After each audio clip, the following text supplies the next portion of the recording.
Set your DVR, but that's a different story. Tonight, I ask you, how do you define a radical? What is an extremist? How do progressives define radicals and extremists? Two different definitions and two very different paths. This November, you, America, need to make a choice. Tonight, I'm going to ask you to make that choice. Come on, let's go.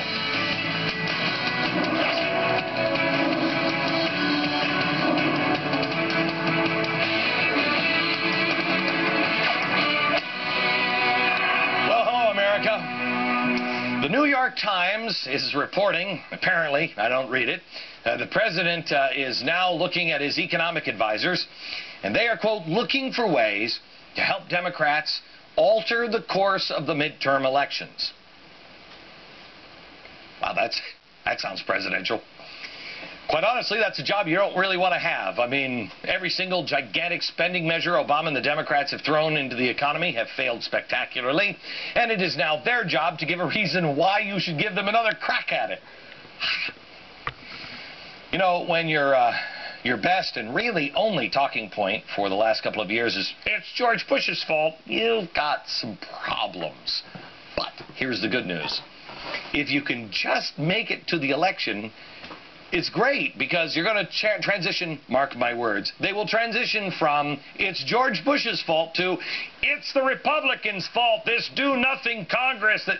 Here it comes. All they have to do is make it to November, and their slogan is already written for them. Anyway, the Times says the other option Obama is considering is an attack on the Tea Parties that would attempt to paint them as radical and then tie the Tea Parties to the GOP. The implication is, of course, that you can't vote for the GOP. They're in bed with crazy people. Right. Again, with the crazy Tea Partiers. What is it that the Tea Partiers believe in exactly? Let's be very clear. Smaller government, lower taxes, less spending, more individual choice. Stop spending America into oblivion. Be honorable, decent human beings. That's what I hear. But now I'm going to play the tape from these crazy nut jobs. Watch. I definitely want people to be filled with real hope, you know, and conviction that anything is possible in America. If we just know who we are and believe in each other, you know, it's the people, and really it's not the government. It's what has made us exceptional. Just remembering what brought us here. Feel the hate. I mean, I miss the crazy, hate, angry part in that, but there was only one clip. I'm sure he went off the deep end after that. Look, here's just a note, just an FYI to Washington.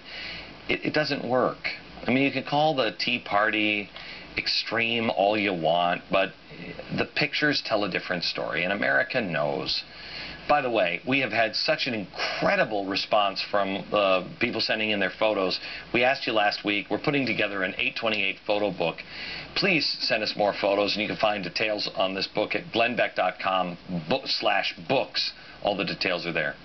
But here's some of the pictures. I mean, does this look crazy to you?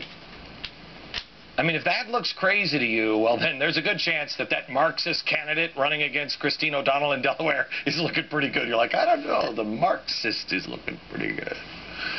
Now, the latest on this is that the White House has responded to say this story is 100% true. So why am I reporting it? Well, because I'm between a rock and a hard place. I mean, do I believe the Obama administration or the New York Times? Can I get a lifeline on this one, please? This initiative is funded by the high end. We call it AstroTurf. You know, those of you who are watching certain news channels that, you know, on which I'm not very popular, and you see folks waving tea bags around. The last time I had to confront something like this was when I voted for the Civil Rights Bill and my opponent voted against it. At that time, we had a lot of Ku Klux Klan folks and white supremacists and folks in white sheets and other things running around causing trouble. They were very happy to have the crazies getting out there doing Hitler stuff and et cetera. But I think the problem is they don't have good arguments. When people make ridiculous arguments against something, it's because that's all they got. Oh. That's a poster from a Democratic rally this weekend. So, Barney, I think you're probably right. All right. So I think we're going to go with Times. The Obama administration, has been pretty clear on how they view the Tea Parties. Now it's just whether they think it will actually help them. A radical fringe element, very, very dangerous. That's what Obama believes the Tea Parties are. Well, let's start here tonight. Let's start with a definition of radical. And this is not, we're not trudging old ground. I know it seems this way, but it is actually going someplace. Marked by a considerable departure from the usual or traditional. Extreme.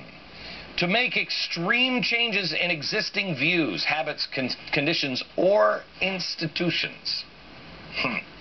Now, which one is the radical group?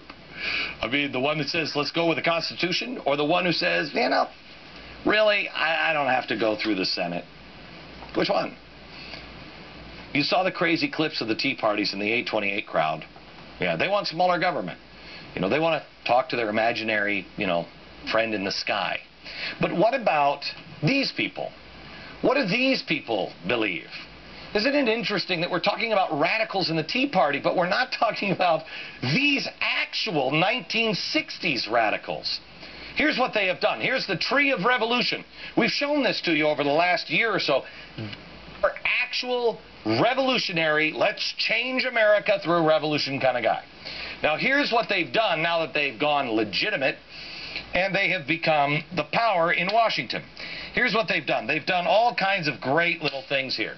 They've passed an $800+ billion bill, 2,000 pages, that nobody who voted on it even read it. And it was written by leftist radicals from the Apollo Alliance. The Apollo Alliance. Can I ask you something? Did you elect John Podesta? Did you elect Wade Rathke? Because I didn't. How about Jeff Jones? Did you elect him? Do you even know who he is? He's a Weather Underground guy. Did you elect him? Because he was part of the Apollo Alliance, spending your money. Okay. They also had no problem using deem and pass to pass a $1 trillion health care bill. Another 2,500-page bill that nobody read. You voted on it. Obama said he wasn't concerned about the procedural rules. What is this? A departure from the usual or traditional. Radical. You see? Nancy Pelosi told us we have to vote for the bill to find out what's inside. Is that usual? Or is that radical? You decide.